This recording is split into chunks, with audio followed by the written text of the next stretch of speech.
प्रत्येकाचं आयुष्य वेगळं असतं, प्रत्येकाची सिच्युएशन वेगळी असते, प्रत्येकाचं राहणीमान वेगळं असतं, प्रत्येकाचे विचार वेगळे असतात. प्रत्येकाला असं वाटत राहतं की ह्याने मला फोन केला नाही, ह्याने मला विचारलं नाही, हा माझ्याशी बोलला नाही. अरे बापरे, आता असं झालं, तसं झालं, मोठे झाले तुम्ही, श्रीमंत झाले तुम्ही. बऱ्याचशा प्रश्नांची सरबत्ती त्यांच्याकडून चालू होते. असं नसतं. वेळ प्रत्येकाकडे असतो. काहींचं मन असतं, काहींचं नसतं.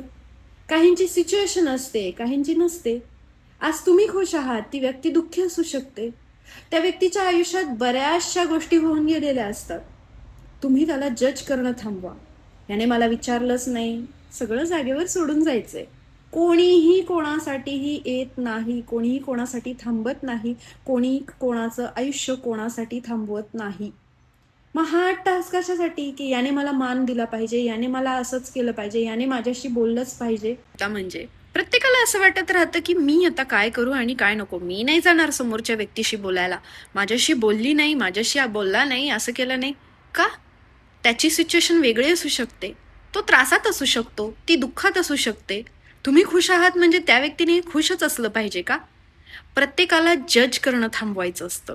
प्रत्येकाच्या आयुष्यात दुःख वेगळे असतात. आज तुमच्या आयुष्यात सुख आहे, तिच्या आयुष्यात नसेलही. पण आपण म्हणतो नाही नाही, असं नाही, असं असतं. जे कमावलंय ते इथेच ठेवून जायचंय. वेळ जायच्या आतमध्ये नाती सावरायची असतात. मला असं नकोय, मी नाही बोलणार आहे, मी असंच केलंय, मला हेच पाहिजे, त्याने मला पैसाच दिला नाही. गरज नाहीये. माणसं जपा. आयुष्यात नंतर हळूहळू का होईना जेव्हा एकटेपणा येतो तेव्हा कळतं, जेव्हा मरण हे फार स्वस्त आहे. शेवटच्या टप्प्यावर आल्यानंतर ही गोष्ट कळते. जे कमावलंय ते इथेच सोडून जायचंय.